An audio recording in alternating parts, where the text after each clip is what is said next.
Aray ko, init.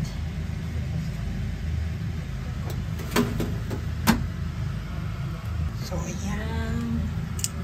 Ito na yung kanyang kabila. Kabilang side naman. Wow.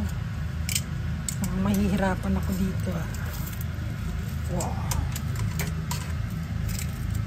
Perfect.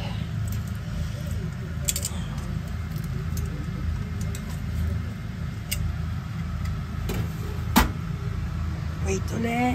So, ayan. Tignan na natin kung luto na siya. Wow! Luto na siya.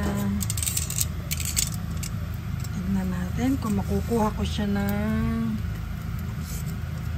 ipit. Wow, sumabit yung ulo. I think kaya ba? Hindi kaya. Wait. Ito siguro kaya ito. Yun.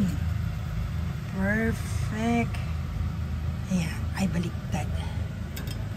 Baliktad po yung aking plato. So, ayan. Ganyan. Ganyan po siya. Ngayon, lalagyan po natin itong shredded daikon. Kinortehan ko na siya, guys. Ayan. Kinortehan ko na. Ayan. Dito po nyo ilalagay yung daikon. Ayan. And then, ito po isang tomato. Ayan. So, ayan guys. Ang ating inihaw na isda. May katerno po iba yan. So, ito guys. Lalagyan po natin ng toyo yung ating shredded grated daikon. Yan. Yan.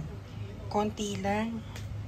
And then, syempre, appetizer po natin ito. Ito pong aking, ginawang luya. Luya po yan. Ginawa kong salad. Pickles. Yan pala. Ginger pickles po. Yan. So, ayan guys. Thank you for watching. Please don't forget to like and subscribe my channel. Thank you. Bye.